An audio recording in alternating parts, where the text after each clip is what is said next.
Welcome back to official Akhtar Rahman sir YouTube channel. एक नए video में आपका फिर से बहुत बहुत वेलकम है दोस्तों।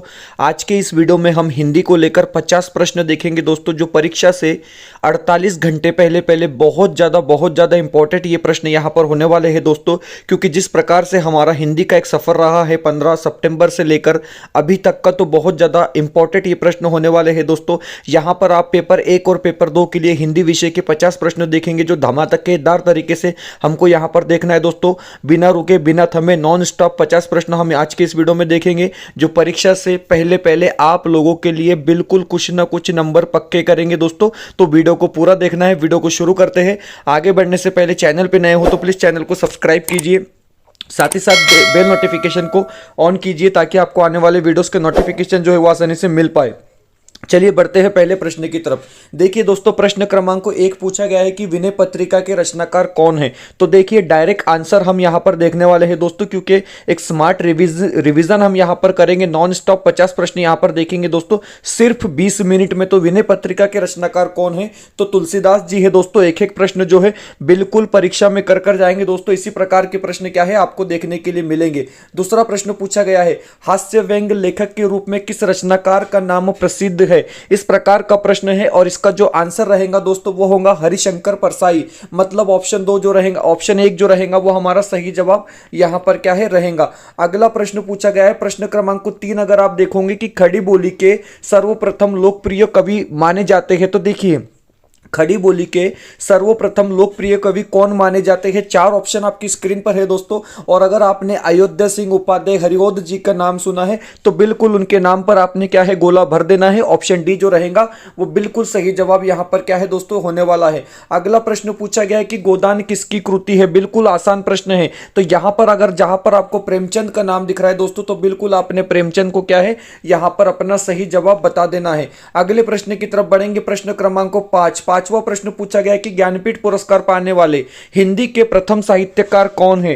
देखिए बड़ा इंपॉर्टेंट ये क्वेश्चन होने वाला है दोस्तों कि ज्ञानपीठ पुरस्कार पाने वाले हिंदी के प्रथम साहित्यकार कौन है। तो देखिए सुमित्रा नंदन पंत जी है। मतलब ऑप्शन 1 जो रहेगा वो बिल्कुल सही जवाब रहेगा।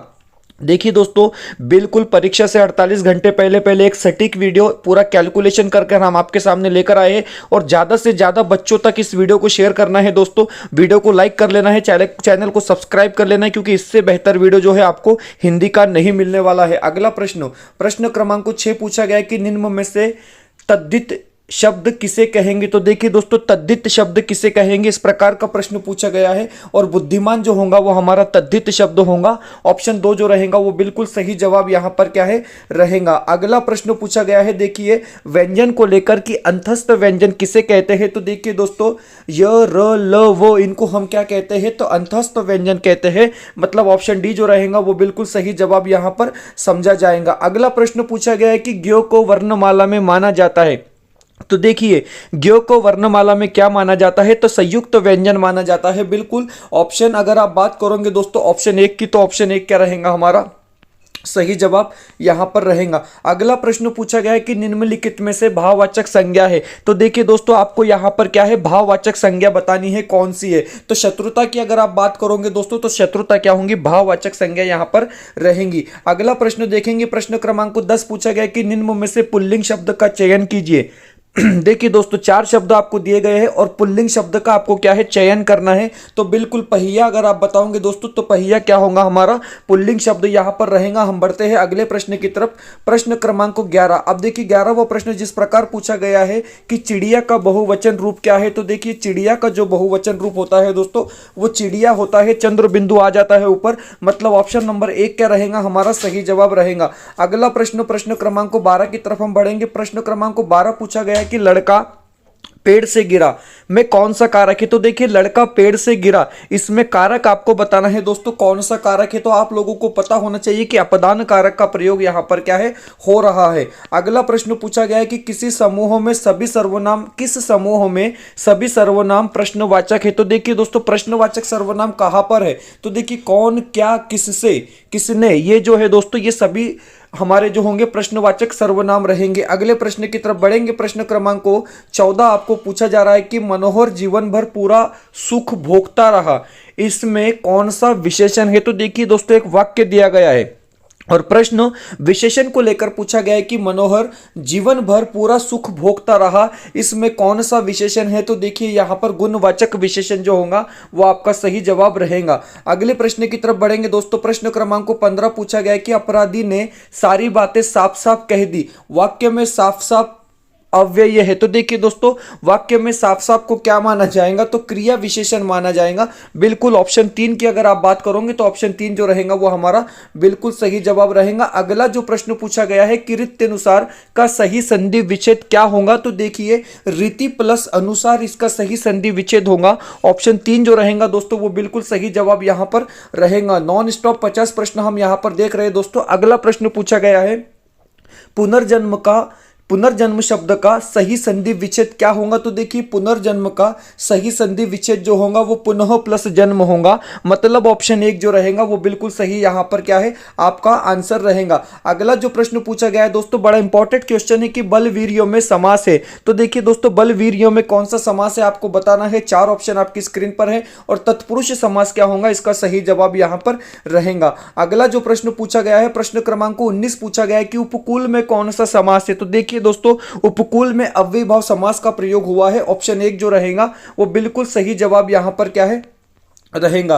अगला जो प्रश्न पूछा गया है आप देख सकते हैं जिस तरीके से सामाजिक एक शब्द दिया गया है और पूछा जाता है कि शब्द में मूल शब्द और प्रत्यय है। तो देखिए दोस्तों सामाजिक में मूल शब्द कौन सा है और प्रत्यय कौन सा है, इस प्रकार का प्रश्न पूछा गया है। तो देखिए समाज प्लस एक ये क्या होगा हमारा सही जवाब होगा। मतलब ऑप्शन 2 जो रहेगा दोस्तों वो बिल्कुल सही जवाब यहां पर रहेगा।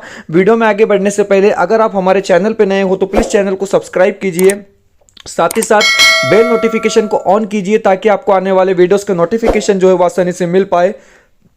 और दोस्तों अगर आप हमसे जुड़ना चाहते हो तो डिस्क्रिप्शन में जाकर आपको हमारे टेलीग्राम और व्हाट्सएप चैनल को ज्वाइन कर लेना है, जहां से आपको तमाम अपडेट वक्त वक्त पर देखने के लिए मिलेंगे। साथ ही साथ अगर आप हमारे चैनल की मेंबरशिप हासिल करना चाहते हो तो ज्वाइन बटन को ज्वाइन कर अभी आप हमारे चैनल की मेंबरशिप हासिल कर सकते हो दोस्तों, जिससे क्या होगा कि सीटेट में भी आपको बहुत ज़्यादा बेनिफिट जो है वो मिलने वाला है इस चैनल के माध्यम से। तो वीडियो को प्लीज़ लाइक कर लेंगे दोस्तों। और ये जो वीडियो रहने वाली ये बहुत ज़्यादा इंपॉर्टेंट होने वाली है दोस्तों, तो दबाकर वीडियो को जो है सभी स्टूडेंट तक शेयर करेंगे, ये आपका काम है। वीडियो को लाइक कर देंगे दोस्तों। अगला प्रश्न पूछा गया है प्रश्न क्रमांक 21 पूछा गया है कि शून्य का तत्सम रूप क्या है? तो देखिए दोस्तों शून्य का जो तत्सम रूप होगा वो शून्य होगा, क्योंकि शून्य जैसा का वैसा संस्कृत से आया है। ऑप्शन 2 जो रहेगा वो बिल्कुल सही रहेगा।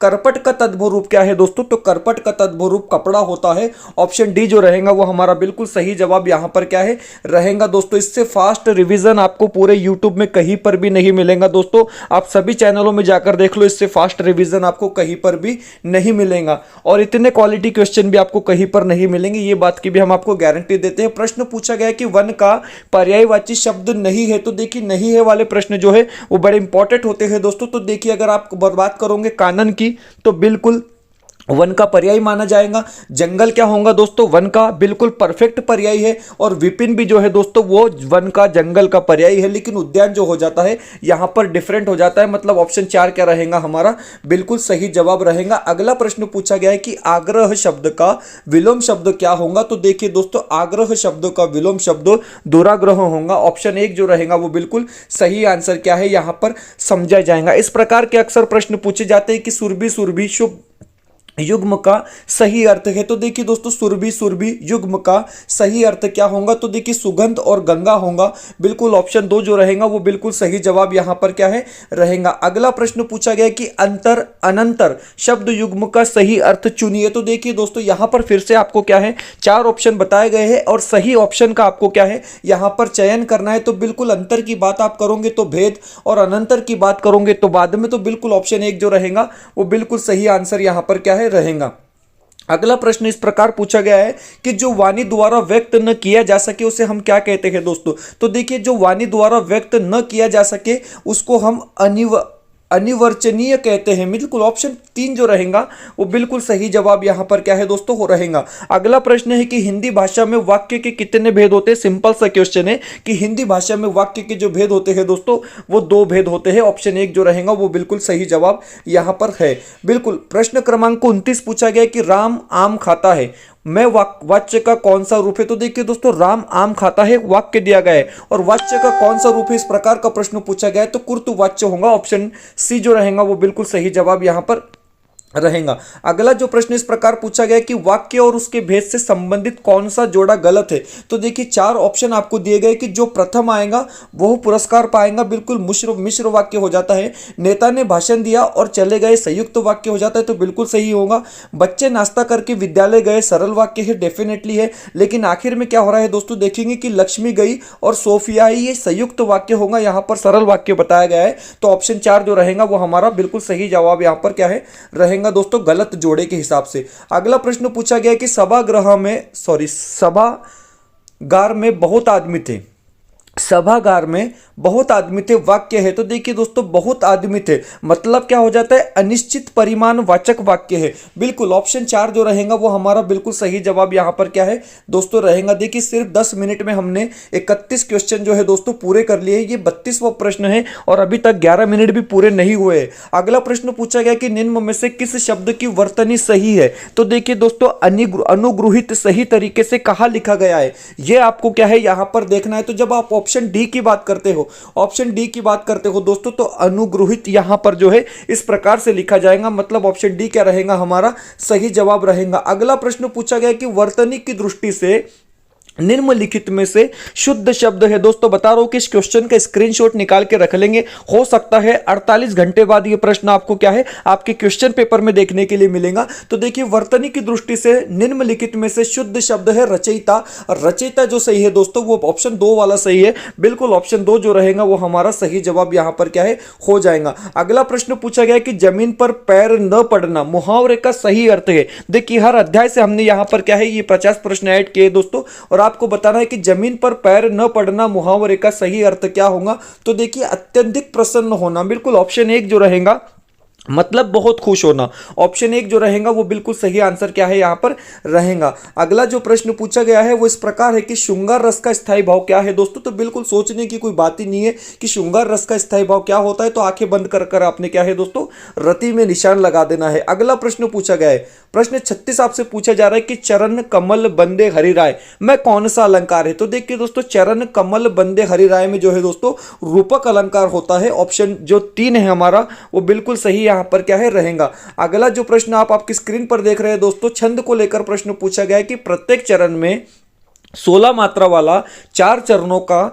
सममात्रिक छंद है। तो देखिए दोस्तों यहां पर आपको पता होना चाहिए कि 16 मात्रा कहां पर होती है, तो चौपाई में होती है। चौपाई कैसा छंद है दोस्तों, तो सममात्रिक छंद है। सममात्रिक का अर्थ क्या होता है, समान मात्रा वाला छंद है। तो ये तमाम चीजें आपको थोड़ा सा इसका आइडिया भी होना चाहिए। चलिए अगले प्रश्न की तरफ बढ़ते हैं।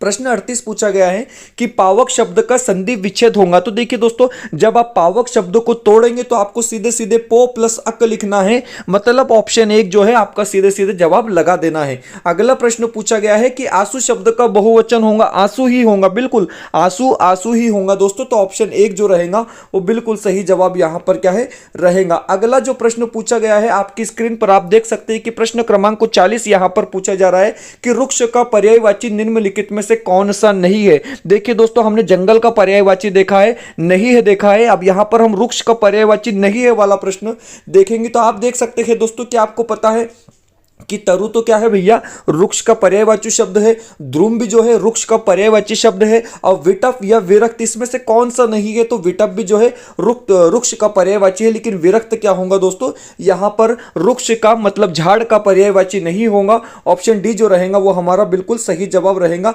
पूछा गया है कि तलैया का पर्यायवाची नहीं है। अब देखिए दोस्तों बिल्कुल सेम टाइप के क्वेश्चन क्या है ट्रेंडिंग के हिसाब से हम आपको पूछ रहे हैं कि तलैया का पर्यायवाची नहीं है मतलब तालाब का पर्यायवाची नहीं है। तो देखिए तलैया तालाब, तलैया झील, तलैया तटाक ये सभी बातें एक हो जाती है, लेकिन नदी जो है दोस्तों इसमें शामिल नहीं होती है। ऑप्शन बी जो रहेगा वो बिल्कुल सही आंसर रहेगा। दोस्तों वीडियो में आगे बढ़ने से पहले अगर आप हमारे चैनल पे नए हो तो प्लीज चैनल को सब्सक्राइब कीजिए, साथ ही साथ बेल नोटिफिकेशन को ऑन कीजिए ताकि आपको आने वाले वीडियोस के नोटिफिकेशन जो है वो आसानी से मिल पाए।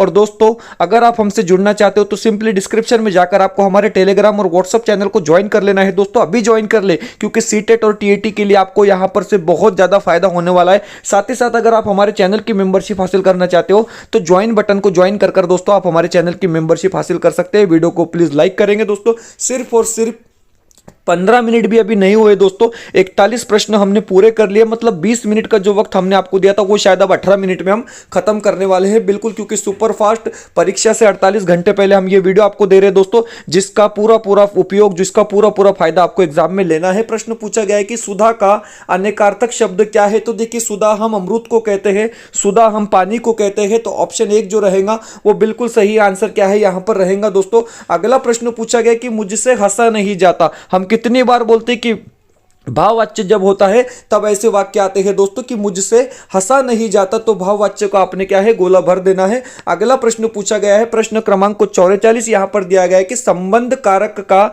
चिन्ह है। देखिए, बड़ा इंपॉर्टेंट प्रश्न है दोस्तों, स्क्रीनशॉट निकाल कर रखेंगे। इस प्रकार के जो प्रश्न है कि संबंध कारक का चिन्ह कौन सा है, तो का, की, के, ये क्या होगा दोस्तों, ये संबंध कारक का चिन्ह यहां पर माना जाएगा। अगला प्रश्न आपकी स्क्रीन पर है कि निम्नलिखित में से कौन सा युग्म विलोम युग्म नहीं है। तो देखिए, विलोम की बात क्या होती है दोस्तों, विरुद्धार्थी शब्द, अपोजिट वर्ड। तो गुण दोष क्या है, विलोम है। पाप पुण्य क्या है, विलोम है। न्यून अधिक मतलब कम ज्यादा क्या है दोस्तों, विलोम है। लेकिन बहुत विशाल ये यहां पर क्या है, समानार्थी हो जाता है। तो ऑप्शन 4 जो रहेगा वो बिल्कुल हमारा क्या होगा, सही जवाब रहेगा। अगला जो प्रश्न पूछा गया है कि आंख के अंधे गांठ के पूरे मुहावरे का अर्थ क्या है। तो देखिए दोस्तों, आंख के अंधे मतलब धनी, गांठ के पूरे परंतु मूर्ख। ऑप्शन क्रमांक 1 जो होगा वो इसका सही जवाब यहां पर रहेगा। अगला जो प्रश्न आपकी स्क्रीन पर है वो इस प्रकार है कि शुद्ध वर्तनी वाला शब्द है। देखिए दोस्तों, शुद्ध वर्तनी वाला शब्द कौन सा है। अतिशयोक्ति आप किस तरीके से लिखेंगे ये आपको पता होना चाहिए। तो देखिए दोस्तों, ऑप्शन डी की अगर आप बात करोगे तो बिल्कुल सही तरीके से यहां पर क्या है लिखा गया है। चलिए अगले प्रश्न की तरफ बढ़ेंगे। प्रश्न क्रमांक 48 पूछा गया कि बहिष्कार का संधि विच्छेद क्या होगा। बड़ा इंपॉर्टेंट प्रश्न है दोस्तों कि बहिष्कार का जो सही संधि विच्छेद क्या होगा। तो देखिए, बहि प्लस कार मतलब ऑप्शन 1 जो रहेगा वो बिल्कुल सही जवाब रहेगा। अगले प्रश्न की तरफ बढ़ेंगे दोस्तों, उसके पहले अगर आप यहां पर आप देख सकते हैं दोस्तों कि हम आपके लिए परीक्षा से 48 घंटे पहले ठीक एक बेस्ट ऑफर लाए हैं दोस्तों, जो आपको परीक्षा में बहुत ज्यादा फायदा देगा। ये उन बच्चों के लिए ऑफर है जिन्होंने अभी तक कुछ भी नहीं किया। मैं बता रहा हूं, जो जाकर तुक्के लगाने वाले हैं, जो जाकर सिर्फ पेपर देने वाले हैं, उन बच्चों के लिए मैं बता रहा हूं दोस्तों कि कम से कम इतना डेटा परचेस करने के बाद उसको 2 दिन अगर पढ़ लेंगे ना, तो कुछ ना कुछ फायदा आपका डेफिनेटली हो जाएगा दोस्तों। हो सकता है आप पास भी हो जाए और कुछ भी आपको पढ़ना नहीं है दोस्तों। वैसे तो ये सारी चीजें आपको 399 में मिल रही है, लेकिन कुछ भी आपको पढ़ना नहीं है तो कम से कम हमारे जो हिंदी के क्वेश्चन सेट है, मैं बता रहा हूं कि पेपर 1 के लिए 10 क्वेश्चन सेट है दोस्तों, पेपर 2 के लिए 10 क्वेश्चन सेट है। कम से कम इतना कर जाएंगे तो डेफिनेटली आपको कम से कम हिंदी विषय में तो आप पास हो जाएंगे, अगर अभी तक भी आपने कुछ नहीं किया है दोस्तों। क्योंकि हिंदी का जो पेपर है वो हमारे चैनल के बाहर नहीं जाने वाला है दोस्तों। और पूरे महाराष्ट्र शिक्षक पात्रता परीक्षा में सबसे ज्यादा झंडे हिंदी के कौन गाड़ेगा ये आपको रिजल्ट आने के बाद पता चल जाएगा दोस्तों। इसलिए यहां पर एक कांटेक्ट नंबर दिया गया है, इस व्हाट्सअप नंबर पे कांटेक्ट कर आप क्या है दोस्तों, ये तमाम सामग्री जो है सिर्फ और सिर्फ 399 में परचेस कर सकते हैं दोस्तों। हो सकता है कि 399 खर्च कर आप लोग पास हो जाए, जिसने अभी तक कुछ नहीं किया है। मैं उन बच्चों के लिए ये चीजें बोल रहा हूं दोस्तों, आप समझेंगे। तो यहां पर कांटेक्ट कर आपको क्या है इसको परचेस कर लेना है। अगला जो प्रश्न है, प्रश्न पूछा गया कि त्रिनेत्र शब्द में समास है। त्रिनेत्र यानी 3 नेत्रों वाला, यहां पर द्विगु नहीं हो रहा है, यहां पर क्या हो रहा है, बहुव्रीहि समास हो रहा है। तो बिल्कुल हमने गोला कौन सा भरना है, ऑप्शन 2 को भरना है। चलिए अगला जो प्रश्न है दोस्तों, पूछा गया कि भारत भारती काव्य के रचयिता कौन है। बहुत ज्यादा इंपॉर्टेंट है, बहुत बेस्ट प्रश्न है दोस्तों। स्क्रीनशॉट निकाल कर रख लेंगे, क्योंकि मैं बता रहा हूं बहुत ज्यादा दिमाग लगाकर, बहुत ज्यादा अनुभव का इस्तेमाल कर ये 50 प्रश्न आप लोगों के लिए लेकर आए हो दोस्तों। तो बिल्कुल इसको सब बच्चों तक शेयर कर देंगे, क्योंकि कोई बच्चा जो है हिंदी विषय कम से कम फेल नहीं होना चाहिए। यहां पर अगर आप बात करोगे मैथिली शरण गुप्त की, तो मैथिली शरण गुप्त जी क्या है दोस्तों, हमारे सही जवाब रहेंगे। देखिए दोस्तों, यहां पर हिंदी की नोट्स हमारी पूरी हो चुकी है, हिंदी लैंग्वेज पैडागोजी की। आप इसको अभी परचेस कर सकते हैं दोस्तों, क्योंकि सीटेट में आपने 70-75 दिन का वक्त अभी भी बाकी। 8 फरवरी को सीटेट का पेपर होना है। तो 249 रुपए में आपको पीडीएफ के स्वरूप में हिंदी का नोट्स मिलेगा दोस्तों, क्वालिटी नोट्स मिलेगा। हमने खुद इसको बनाया है और इसको पढ़कर आप आंखें बंद कर हिंदी पास हो जाएंगे, इतनी गारंटी हम आपको दे सकते हैं दोस्तों। क्योंकि जिस तरीके से हमने टीईटी के नोट्स बनाए थे, उससे भी ज्यादा बेस्ट और बेहतर नोट्स आपको हमारे सीटेट के मिलेंगे दोस्तों। तो स्क्रीन पर दिया गया जो नंबर है, इस पर कॉन्टेक्ट कर अभी आप इसको परचेस कर सकते हैं। वैसे भी 24 तारीख से जो है दोस्तों हमारे अपलोडेड वीडियो जो है सीटेट को लेकर शुरू हो जाएंगे, क्योंकि पढ़ाई रुकनी नहीं चाहिए। इस बात का क्या है दोस्तों, हमने पूरा ध्यान रखना है। फिलहाल वीडियो में इतना ही। वीडियो बेहतर लगी तो प्लीज वीडियो को लाइक कीजिए, चैनल पे नए हो दोस्तों तो प्लीज चैनल को सब्सक्राइब कीजिए। मिलते हैं नए वीडियो में बेहतर अपडेट के साथ।